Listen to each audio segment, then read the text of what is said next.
Hello friend, welcome to my channel JD science classes में आप सभी का स्वागत है।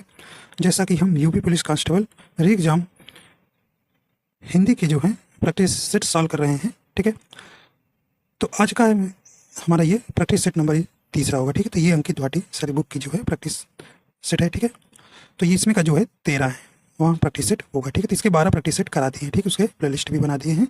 अगर आप नहीं देखें तो प्ले लिस्ट से जाकर देख सकते हैं। ठीक है, आशा करता हूँ आप सभी अच्छे होंगे और आपकी तैयारी बढ़िया चल रही होगी। ठीक है, अगर आप हमारे चैनल पर नए हैं तो चैनल को सब्सक्राइब कर लीजिएगा और बेल आइकन प्रेस कर दीजिएगा ताकि आपको नोटिफिकेशन मिलता रहेगा। चलिए वही देखते हैं। पहला प्रश्न है, चौथा विश्व हिंदी सम्मेलन कहाँ संपन्न हुआ था? तो सही ऑप्शन आपका कौन सा यहाँ हो जाएगा? राइट आंसर कौन सा हो जाएगा? तो ऑप्शन नंबर डी हो जाएगा, पोर्ट लुई मॉरिशस में हुआ था। ठीक है, तो ऑप्शन नंबर डी सही हो जाएगा। देखिए यूपीएससी का जो पेपर हुआ था यहाँ से जो एक प्रश्न हर शिफ्ट में पूछा गया था। ठीक है, तो ऑप्शन नंबर डी आपका यहाँ सही हो जाएगा। पोर्ट ऑफ स्पेन में कब हुआ था? ये जो है कैसा था? ये 5वां था। ठीक है, 5वां था। और लंदन, ये नई दिल्ली में जो हुआ था 3रा हुआ था। ठीक है, और लंदन ब्रिटेन में ये कब हुआ था भैया? ये कैसा था? ये 6ठा यहाँ हुआ था। ठीक है, तो इस प्रकार आपका डी नंबर यहाँ सही हो जाएगा। ठीक है, तो देखिए प्रथम आपसे पूछे, देखिए प्रथम पूछा जाता है कई बार, तो प्रथम विश्व हिंदी सम्मेलन कब और कहाँ हुआ था? तो ये जानते हैं आप, नागपुर में हुआ था। ठीक है, नागपुर आप जानते हैं भारत में। ठीक है, भारत में हुआ था 1975 में। ठीक है, 1975 में, ये आपको यहाँ ध्यान रखना है। ठीक है, अगर आपसे भाई दूसरा पूछ ले, दूसरा भी पोर्ट लुई मॉरिशस में ही हुआ था। अगर इसका मुख्यालय आपसे पूछ लिया जाए कहाँ है, तो मॉरिशस याद रखिएगा। ठीक है भाई, मॉरिशस, और इसमें 5 सदस्य हैं। ठीक है, 5 सदस्य देश शामिल हैं। ठीक है, तो ये आपको यहाँ ध्यान रखना। अब तक जो है कुल जो है कितने विश्व हिंदी सम्मेलन हो चुके हैं? 12। ठीक है, कितने? 12। जो 12वां आपसे पूछा जा सकता है 2023 में हुआ है। कहाँ भी? 2023 में कहाँ हुआ है? नाड़ी फिजी में। ठीक है, फिजी में। तो ये आपको यहाँ ध्यान रखना है। ठीक है, ठीक, तो ये अब आपसे पूछा जाता है कि विश्व हिंदी दिवस कब मनाया जाता है? तो 10 जनवरी को। ठीक है, 10 जनवरी को। ठीक है, और अंतर्राष्ट्रीय मातृभाषा दिवस अगर आपसे पूछा जाए तो कब मनाया जाता है? 21 फरवरी को। ठीक है, 21 फरवरी को ध्यान रखिएगा। ठीक है, और राष्ट्रीय हिंदी दिवस आप जानते हैं 14 सितंबर को मनाया जाता है। ठीक है, चलिए, तो यहाँ इतना आप ध्यान रखिएगा। तो एक बार आप इनके 12 जितने सम्मेलन हुए आप देख लीजिएगा। ठीक है, चलिए अगला देखते हैं।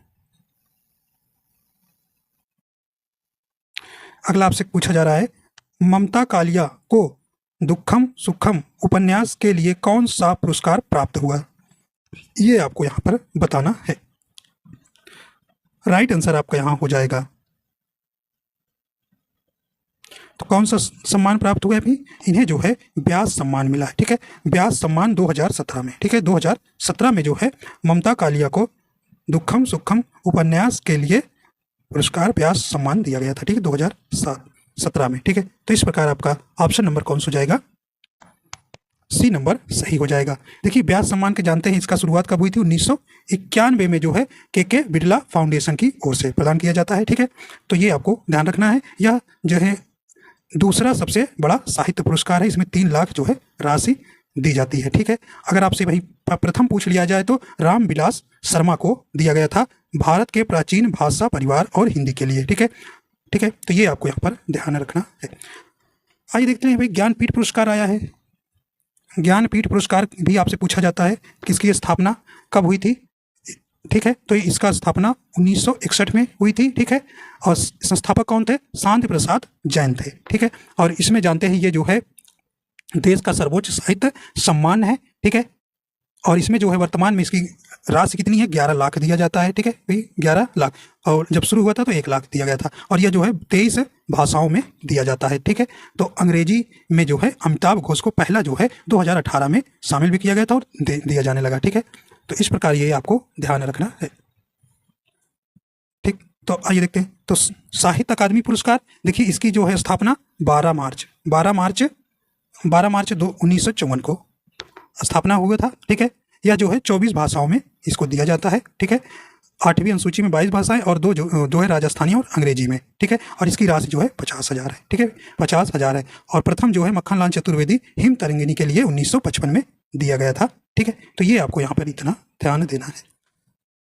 आइए देखते हैं, तो इसका ऑप्शन आपका सी यहाँ पे सही हो जाएगा, ठीक है। तो ये रचना भी याद रखिएगा किनकी है, ठीक है। तो ये ममता कालिया, ठीक है। चलिए देखते हैं अगला है।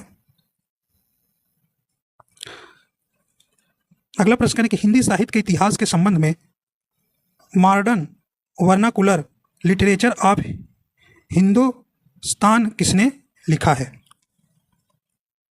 सही ऑप्शन आपका यहाँ हो जाएगा कौन सा भी, यहाँ पे राइट आंसर हो जाएगा ऑप्शन नंबर बी हो जाएगा, अब्राहिम से ग्रियर्सन ने लिखा है, ठीक। तो ऑप्शन नंबर बी आपका बिल्कुल यहाँ सही हो जाएगा, ठीक है।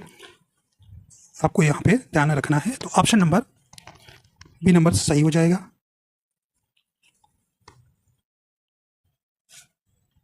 तो आइए आप देखते हैं भाई, निराला जी की, सूर्यकांत त्रिपाठी निराला की कुछ रचनाएं आपको ध्यान रखना है, जैसे जूही की कली, कुकुरमुत्ता, परिमल, गीतिका, ठीक है। इनकी उपन्यास अप्सरा, नए पत्ते, ठीक है, प्रभावती। तो ये आपको कुछ ध्यान रखना है, ठीक है। और सूरदास की आप जानते हैं रचना कौन सी भी, सूरसागर, सूर सरावली, साहित्य लहरी, ठीक है, नाग लीला, गोवर्धन लीला, ठीक है। तो ये आपको यहाँ पर ध्यान रखना है, ठीक है।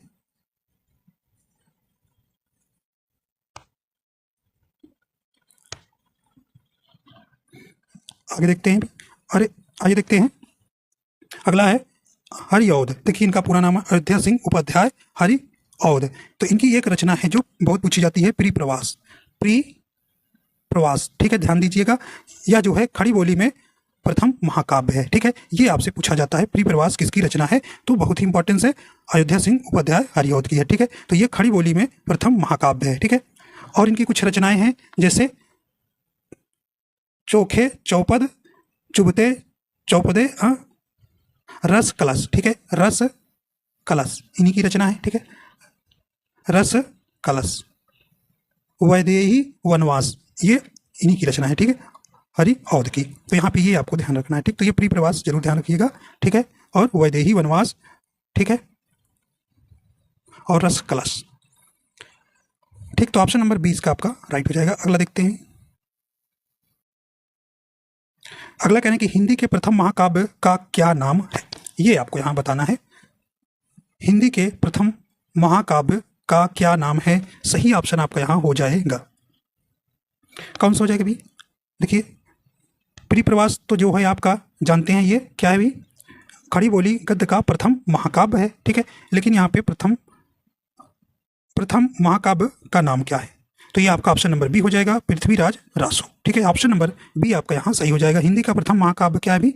ये जो है पृथ्वीराज रासो। और ये जो है प्री प्रवास खड़ी बोली गद्य का प्रथम महाकाव्य है, ठीक है। ये आपके ध्यान रखना है, ठीक है। और इंदुमती जो है हिंदी की प्रथम मौलिक कहानी है, ठीक है। कौन भाई? मौलिक कहानी, इसे किशोरी लाल गोस्वामी लिखे हैं। आपसे पूछा जाएगा कि इंदुमती के लेखक कौन है, तो आप बताएंगे किशोरी लाल गोस्वामी, जो हिंदी की प्रथम मौलिक कहानी है, ठीक। और कमायनी आप जानते हैं, खड़ी बोली गद्य का प्रथम क्या है भी? ये कमायनी के लेखक, कमायनी को सिर्फ आपको बताना है कमायनी के लेखक कौन है, ये आप जानते हैं। तो कमायनी आप जयशंकर प्रसाद लिखे हैं, ठीक है। और पृथ्वीराज रासो किसने लिखा है? चंद्रवर दाई, ठीक है। तो यहाँ पे ये आपको इतना ध्यान रखना है। आइए देखते हैं अगला है, करें कि अखिलेश द्वारा प्रकाशित पत्रिका निम्न में कौन सी है? सही ऑप्शन आपका यहां हो जाएगा, सही ऑप्शन हो जाएगा, ऑप्शन नंबर सी हो जाएगा, तद्भव, ठीक है। तो ऑप्शन नंबर सी सही हो जाएगा। तो यह एक जो है मासिक पत्रिका थी जो लखनऊ में प्रकाशित हुई थी, ठीक है।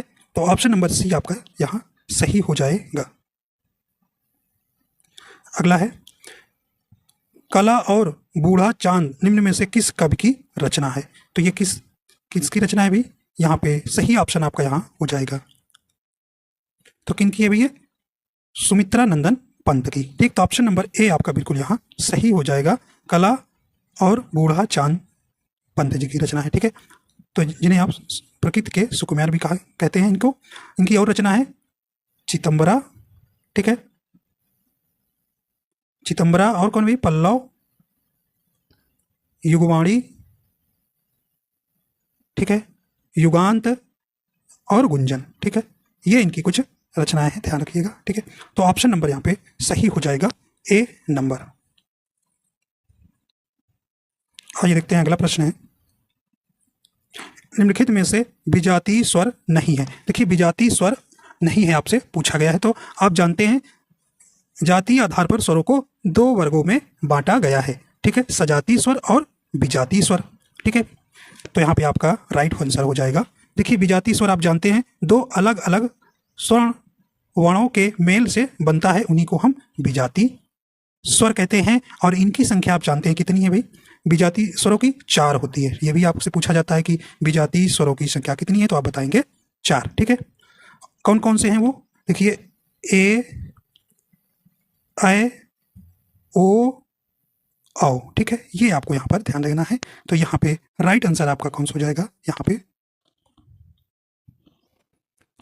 ठीक है। तो अब देखिए ये जो है, देखिए छोटा ए जो है किससे बना है, छोटा आ प्लस ई, और ऐ जो है छोटा आ प्लस ए से मिलकर बना है, ठीक है। और ओ जो है आपका छोटा आ प्लस छोटा ऊ से मिलकर बना हुआ है, ठीक है।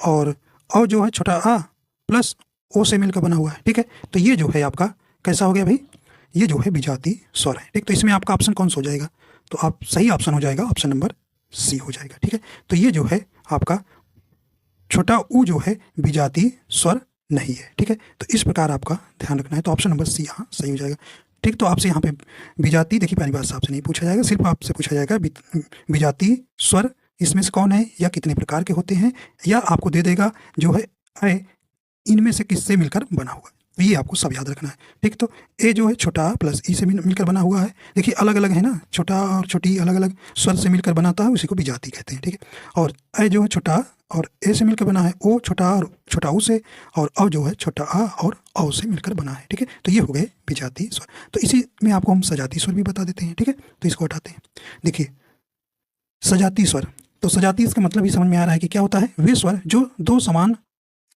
वर्ण मेल से बनता है वे सजातीय स्वर कहलाते हैं। तो इनकी संख्या कितनी है भाई, 3 है। तो बड़ा आ है, ठीक है, बड़ी ई है, और कौन, बड़ा ऊ है। देखिए छोटा आ प्लस छोटा आ मिलकर बड़ा हुआ है, और छोटी ई प्लस छोटी ई से मिलकर बना हुआ है, और बड़ा ऊ छोटा ऊ प्लस छोटा ऊ से मिलकर बना। तो ये आपको ध्यान रखना है, ये 3 जो है आपके सजातीय स्वर कहलाते हैं, ठीक है। चलिए भाई, तो आपका ऑप्शन सी यहाँ राइट हो जाएगा, ठीक है। सी ऑप्शन आपका यहाँ सही हो जाएगा, ठीक है। तो स्वर आप जानते हैं कुल कितने होते हैं, 11 होते हैं ना, ठीक है। आपसे पूछा जाए दीर्घ स्वरों की संख्या कितनी होती है, 7 होती है, और हास्य स्वरों की संख्या जानते हैं आप 7 होती है, ठीक है। तो आप जोड़ेंगे तो 11 हो जाएगा। अब छोटा ऊ कैसा स्वर है, ये हास्य स्वर के अंतर्गत आएगा, ठीक है।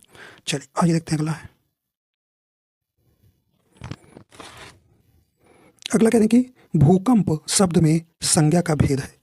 यहाँ आपको बताना है भूकंप शब्द में संज्ञा का भेद कौन सा हो जाएगा। सही ऑप्शन आपका यहाँ हो जाएगा, कहने व्यक्तिवाचक, जातिवाचक, भाववाचक या द्रव्यवाचक। तो सही ऑप्शन हो जाएगा ऑप्शन नंबर, यहाँ देखिए बी नंबर हो जाएगा। भूकंप जो है कैसा शब्द है, ये शब्द है जातिवाचक संज्ञा हो जाएगा, ठीक। तो ऑप्शन नंबर बी आपका बिल्कुल यहाँ सही हो जाएगा, ठीक है। तो नोट में याद रखिएगा, प्राकृतिक आपदाएं जातिवाचक संज्ञा होती हैं। जैसे लू आपसे पूछ लिया जाए कैसा है, लू, ठीक है, आंधी, ठीक है, वर्षा, तो ये सब क्या है, जातिवाचक संज्ञा है, ठीक। तो संज्ञा आप जानते हैं, संज्ञा के 5 भेद होते हैं, ठीक है। चलिए आगे देखते हैं। अगला प्रश्न करें कि सर्वनामों की कुल संख्या होती है, तो आपको यहाँ बताना है। सही ऑप्शन हो जाएगा कितने होते हैं अभी, तो ऑप्शन नंबर करें कि 10, 6, 11, 3। राइट आंसर हो जाएगा ऑप्शन नंबर सी हो जाएगा, 11 होते हैं, ठीक है। तो सर्वनामों की कुल संख्या होती है 11।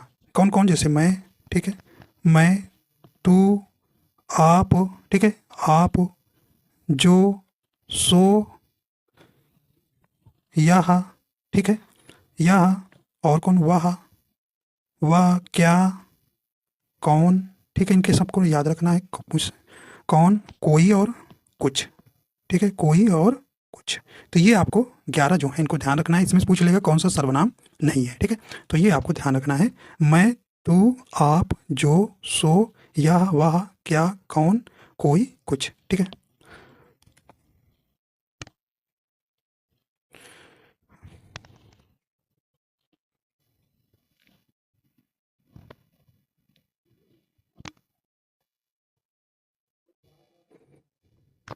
अगर यहीं पे आपसे पूछा जाता सर्वनाम के भेद कितने हैं, ठीक है, अगर भेद पूछता तो आप ऑप्शन बी चुनते, ठीक, 6 होते हैं, ठीक है, ये भी आप ध्यान रखिएगा।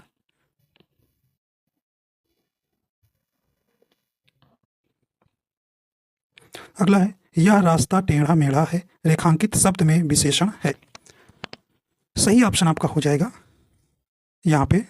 कैसा है भी, देखिए टेढ़ा मेढ़ा, या टेढ़ा मेढ़ा जो है आकार का बोध करा रहा है, ठीक है। तो यहाँ पे कौन सा विशेषण होगा, तो यहाँ ऑप्शन नंबर डी हो जाएगा, ये गुणवाचक विशेषण को होगा, ठीक। तो टेढ़ा मेढ़ा में, तो टेढ़ा मेढ़ा में कैसा विशेषण है, गुणवाचक हो जाएगा, ठीक। तो विशेषण की संख्या कितनी है, ये 4 होती है, ठीक। कौन कौन से, पुरुषवाचक, निश्चयवाचक, कौन से भी, ये सॉरी, कौन से होते हैं यहाँ पे, गुणवाचक होते हैं, संख्यावाचक होते हैं, परिमाणवाचक होते हैं और सार्वनामिक विशेषण होते हैं, ठीक है।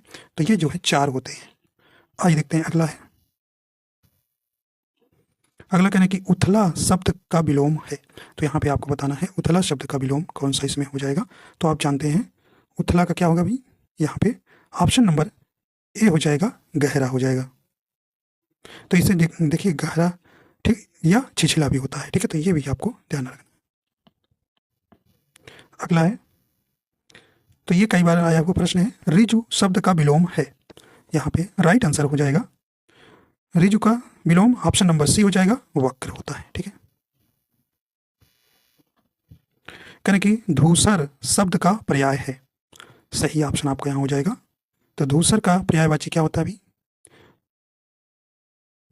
ऑप्शन नंबर बी हो जाएगा, गर्दभ होता है, ठीक है। तो ऑप्शन नंबर बी यहाँ सही हो जाएगा, ठीक है। जिसे आप जानते हैं खर भी कहते हैं, ठीक, खर भी इसका पर्यायवाची है, ठीक है। रसाभ, रासभ होता है, ठीक है, रासभ।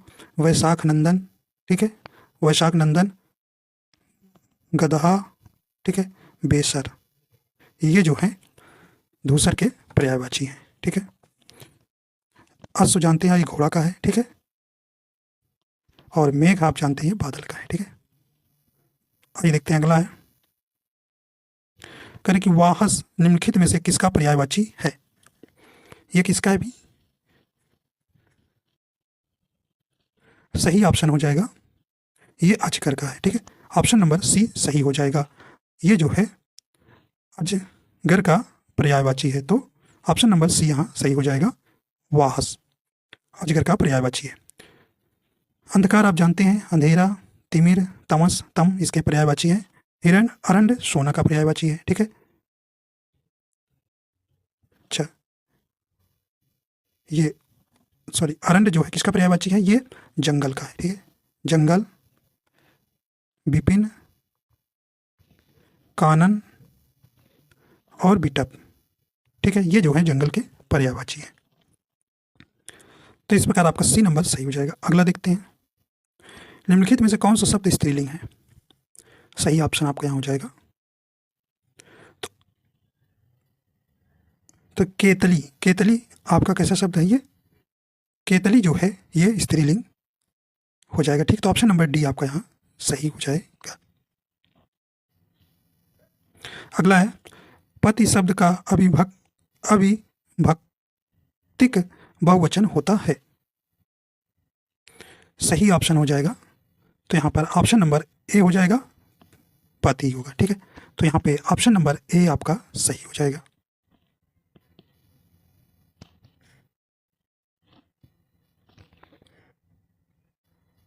अगला करें कि आजकल भारत की जनता भी अधिक अधिक शिक्षित हो गई है, रेखांकित शब्द में वचन है। तो ये जनता का वचन आपको बताना है कौन सा है, ठीक है। राइट आंसर आपका हो जाएगा, देखिए ऑप्शन नंबर बी हो जाएगा, रेखांकित शब्द जनता वचन है एक वचन, ठीक। तो ऑप्शन नंबर बी यहाँ पे सही हो जाएगा। देखिए यहाँ से आपसे पूछा जाता है, कुछ जो है सदैव एक वचन और बहुवचन में ही होते हैं, ठीक। तो एक वचन में कुछ शब्द सदैव एक वचन में प्रयोग होते हैं, जैसे आपका हो गया सामान, ठीक है, सामान, ठीक है, सामान, सामग्री, ठीक है, सामग्री हो गया, सोना हो गया, सोना, सत्य, ठीक है, वर्षा, पानी, आकाश, ठीक है, प्रत्येक, हर एक, सदा, ठीक है, और जैसे टोली हो गया, सभा हो गया, परिषद हो गया, पुस्तकालय हो गया, ये जो है कैसे होते हैं, एक वचन में ही प्रयोग होते हैं, ठीक है। आइए देखते हैं कुछ बहुवचन में जो हमेशा प्रयोग होते हैं, ठीक है। जैसे प्राण हो गया, प्राण, दर्शन, आंसू, ठीक है, आंसू, होश, बाल, हस्ताक्षर, समाचार, दाम, ठीक है, और अक्षत, ठीक है, आदि कुछ शब्द हैं जो हमेशा बहुवचन में प्रयोग होते हैं, ठीक। प्राण, दर्शन, आंसू, होश, बाल, हस्ताक्षर, समाचार, दाम, अक्षत, ठीक है। तो ये कुछ शब्द हैं जो हमेशा बहुवचन में प्रयोग होते हैं, ठीक है। यही प्रश्न आपसे पूछे जाते हैं। आइए देखते हैं अगला है, करें कि मीनू सांप से डरती है, इस वाक्य में कौन सा कारक है, ये आपको यहाँ बताना है, ठीक है। तो यहाँ पे सही ऑप्शन आपका यहाँ हो जाएगा, राइट आंसर कौन सा हो जाएगा अभी यहाँ पे, तो ऑप्शन नंबर देखिए डी नंबर हो जाएगा, अपादान कारक हो जाएगा, ठीक है, अपादान कारक हो जाएगा, ठीक है। तो देखिए जहाँ पर डरना, परिमाण, भिन्नता, अलगाव, ये सब दिखाई देगा, तो वहाँ पे कौन सा होगा भी, यहाँ पर अपादान कारक हो जाएगा। राम श्याम से अच्छा है, तो यहाँ पर भी आपका अपादान कारक होगा, ठीक है। और इसका कारक चिन्ह क्या होता है भाई, से होता है, ठीक है, तो से भी आया है, ठीक है, ध्यान दीजिएगा। तो इस प्रकार देखिए कारण कारक का चिन्ह क्या होता है, से के द्वारा, ठीक है, के द्वारा, ठीक है। संबंध का जानते हैं, का, की, के, ठीक है। और संप्रदान कारक का चिन्ह क्या होता है, को के लिए होता है, ठीक है। तो ये आपको ध्यान देना है, कारक से आपसे एक प्रश्न जरूर पूछा जाएगा, ठीक है। आइए देखते हैं अगला प्रश्न है, अगला कह रहे हैं कि बच्चे बस से पाठशाला जाते हैं, इस वाक्य में कौन सा कारक है, काफी इंपॉर्टेंस कारक है, ठीक है। तो इससे प्रश्न आपके बन जाते हैं, ठीक है। करें अपादान कारक, संप्रदान कारक, करण कारक या कर्म कारक। राइट आंसर आपका कौन सा हो जाएगा अभी यहाँ पे, देखिए बच्चे बस से पाठशाला जाते हैं, जब कर्ता जो है किसी की सहायता से कार्य को संपन्न करता है तो वहाँ करण कारक होता है, ठीक है। तो ऑप्शन सी आपका बिल्कुल यहाँ राइट हो जाएगा, ठीक है। तो करण कारक के अभी आपको चिन्ह बताया, से के द्वारा होता है, ठीक है। तो ये ध्यान रखिएगा, जैसे राम ने पेन से पत्र लिखा, ठीक है, तो ये भी आपका किस में आएगा, करण कारक में आएगा, ठीक है। आइए देखते हैं अगला है, करे कि मत छेड़ो आप ही चला जाएगा, इस वाक्य में रेखांकित पद सर्वनाम का भेद है, ये आप वाला जो है आपको बताना है। सही ऑप्शन आपका हो जाएगा, तो ऐसा करें कि निजवाचक, पुरुषवाचक, संबंधवाचक या निश्चयवाचक। तो कैसा है भी ये आपका सही ऑप्शन हो जाएगा, ऑप्शन नंबर ए नंबर हो जाएगा, आप जो है निजवाचक सर्वनाम के अंतर्गत आएगा, ठीक। तो ऑप्शन नंबर ए सही हो जाएगा।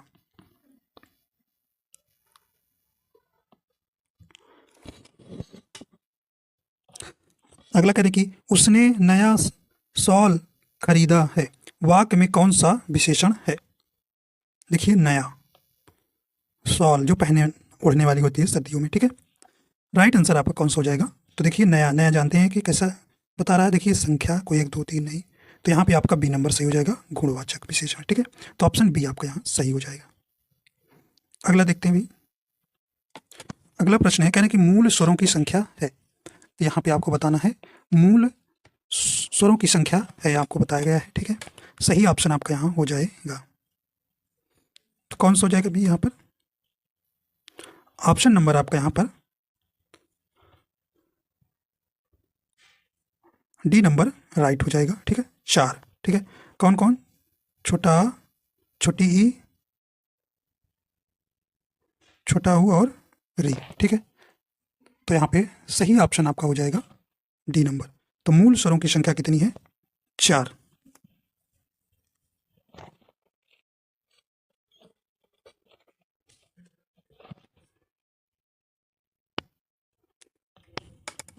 मूल स्वर या हास्य स्वर, ठीक है, मूल स्वर या हास्य स्वरों की संख्या कितनी है?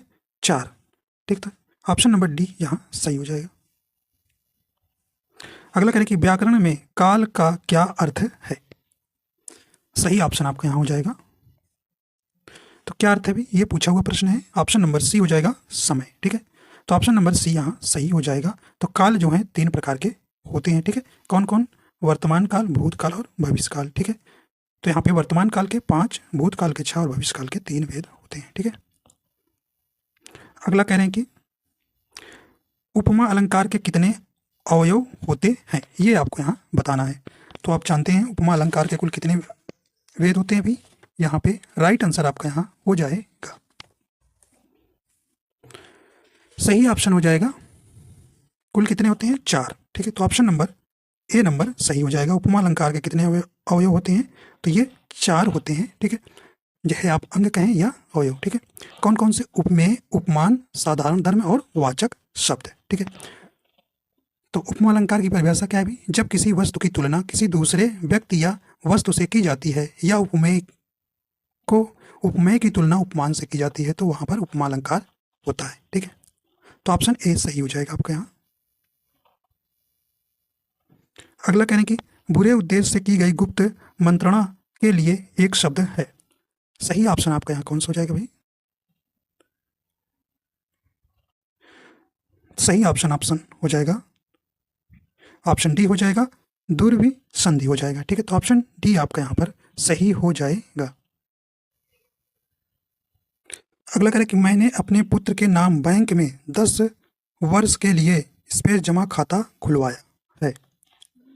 सही ऑप्शन हो जाएगा। तो यहाँ पे आपका क्या भरेंगे भी? ऑप्शन बी हो जाएगा, आवर्ती, ठीक है। तो ऑप्शन नंबर यहाँ पे बी नंबर ऑप्शन सही हो जाएगा,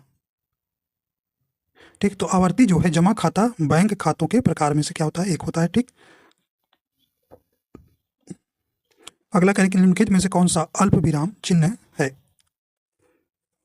सही ऑप्शन कौन सा हो जाएगा? तो आप देखिए ऑप्शन नंबर सी हो जाएगा ये, ठीक है।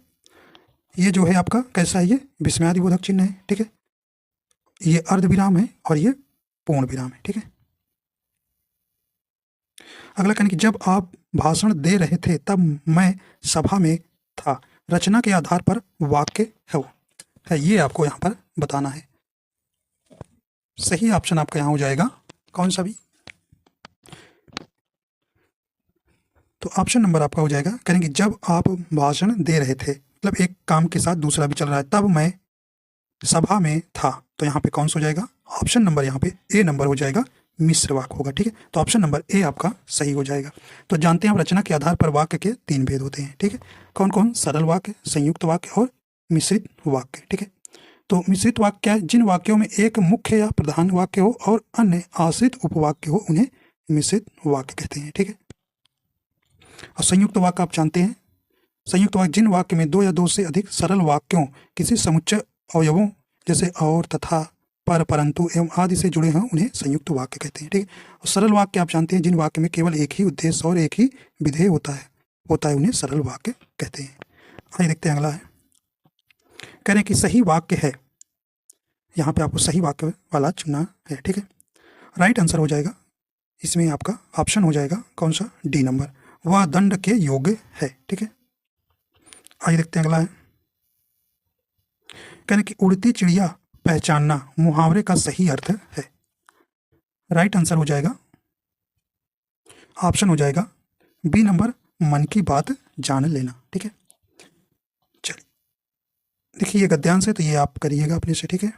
तो यहाँ से आपके 2 क्वेश्चन, 5 क्वेश्चन ये गद्यांश लेंगे, 2 क्वेश्चन आपके जो हैं आपको हम बताएंगे यहाँ से, ठीक है। ठीक है, यहाँ से 2 क्वेश्चन आएंगे, ठीक है। 32 क्वेश्चन आपके ग्रामर से आएंगे, 5 क्वेश्चन जो हैं व्याकरण से आते हैं, ठीक है, जानते हैं आप। चलिए भी कहें किस छंद में 6 चरण होते हैं? कहने कि बरवय, चौपाई, सोराठा या छप्पय। सही ऑप्शन आपका हो जाएगा कौन सा हो जाएगा? तो आप जानते हैं भी कौन सा हो जाएगा? तो ऑप्शन नंबर यहाँ पे डी नंबर राइट हो जाएगा। छप्पय में जो है 6 चरण होते हैं, ठीक है। तो इसमें जो है जो रोला तथा उल्लाला के योग से बनते हैं, ये भी ध्यान रखिएगा कि छप्पय जो है रोला तथा उल्लाला के योग से बनते हैं। इनमें प्रथम 4 चरण रोला तथा शेष 2 चरण उल्लाला के होते हैं। ठीक है, तो ये आपका अपन ऑप्शन नंबर डी यहाँ पे सही हो जाएगा। ठीक है,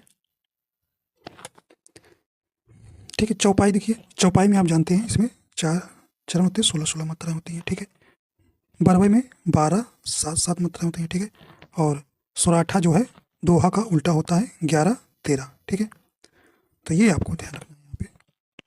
आइए देखते हैं अगला प्रश्न है, कह रहे कि मुख रूपी चांद पर राहु भी धोखा खा गया, पंक्ति में अलंकार है। ये आपको यहाँ पर बताना है। सही ऑप्शन आपका यहाँ हो जाएगा, कौन सा हो जाएगा भैया? राइट आंसर हो जाएगा आपका कौन सा? देखिए यहाँ पर मुख रूपी चांद, मुख को जो है चांद मान लिया गया है। ठीक है, यहाँ पे जो है मुख जो है उपमेय है और चांद जो है उपमान है। ठीक है, तो आप जानते हैं जहाँ पर उपमेय और उपमान में कोई अंतर ना दिखाई दे, या जहाँ उपमेय ही उपमान मान लिया जाए, ठीक है, तो वहाँ पे कौन सा अलंकार होता है भाई? ऑप्शन ए हो जाएगा, रूपक अलंकार। ठीक है, ऑप्शन ए आपका बिल्कुल यहाँ सही हो जाएगा। जैसे आपको और कुछ कहते हैं, यहाँ पे क्या बताया गया? मुख को जो है चंद्रमा के समान बताया जा रहा है। ठीक है, तो ऑप्शन नंबर ए आपका बिल्कुल यहाँ सही हो जाएगा। ठीक है, तो और जैसे आपको चरण कमल बंदो हरिराई, ठीक है, रूपक अलंकार के मैं तो चंद्र खिलौना लय हूँ। ठीक है, तो ये जो है कुछ उपमा अलंकार के क्या है भी उदाहरण है। ठीक है, यमक आप जानते हैं। ठीक है, अभी बताया था। श्लेष आप जानते हैं, जहाँ एक ही शब्द है और उसके कई अर्थ हो वहाँ पर श्लेष अलंकार होता है।